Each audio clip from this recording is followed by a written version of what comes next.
Creamline magiging undefeated pa rin kaya laban sa Petrogas? Alyssa Valdez balik starter na. Angels pahihirapan daw nito ang Creamline. Bago natin yan simulan, please support this channel by clicking like, share, subscribe, and hit the notification bell para updated ka sa ating mga video.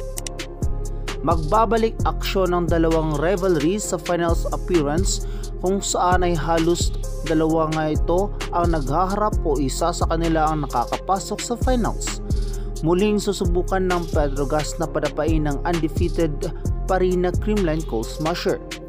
Sa pangunguna ni Sultanes at Sabete ay tsak magkakaroon ng magandang labanan. Ngunit hindi naman magpapahuli ang Pons, Gemma at Gumabaw na napakaletal pa rin para sa kanilang kupunan. Pero magiging dihado nga ang CCS dahil sa depensa na meron ang Angels. Kung stats nga ang pagbabasihan ay medyo malayo nga ang kalamangan ng Angels pero atake naman nangunguna ang Creamline. Muling magsusubukan ng dalawang panig kung sino sa kanila ang uuwing may ngiti o malungkot dahil sa talo na kanilang matatamo. Consistency ang kinakailangan upang mapanatili ang kanilang kaayusan sa paglalaro. Kagagaling nga lang sa talo ang Petrogas nang pinadapa ito ng Cherry Tigo. Nakikita nga sa kanilang mga mukha na pagod na ang mga ito at hindi ito na-maintain ang kanilang playing form gaya ng mga past games nito. Maaaring magamit ng Creamline ang system na ginawa ng Cherry at magamit ito as advantage para mapagtagumpayan ng kanilang tungkulin na talunin ang Petrogas at mapanatili sa kanilang pwesto na undefeated until now.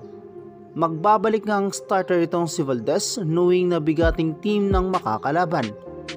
Kita nga sa mga past games nito na pang subs or di kaya ipapasok lang ito sa second or third set.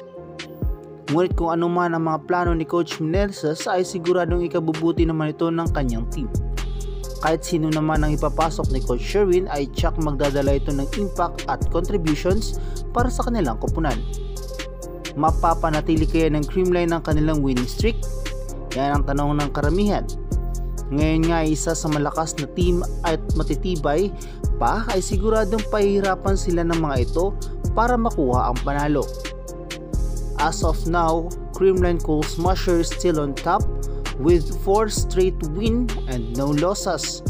While nasa pangatlong pwesto naman ang Petrogas, kasama nito sa pwesto ang CMFT, PLDT at Cherry Tigo with 4-1 win-loss record. Kung matatalo nga dito, ang Angels ay magbabagsak ito into 5th place na ikakadihado ng kanilang koponan. While sitting pretty ang CCS as the top na walang kaagaw. Matutunghayan natin ang bakbakan ng dalawang team na to, Creamline Cold Smasher versus Petrogas Angels bukas November 9, 2023 sa oras na 6 PM.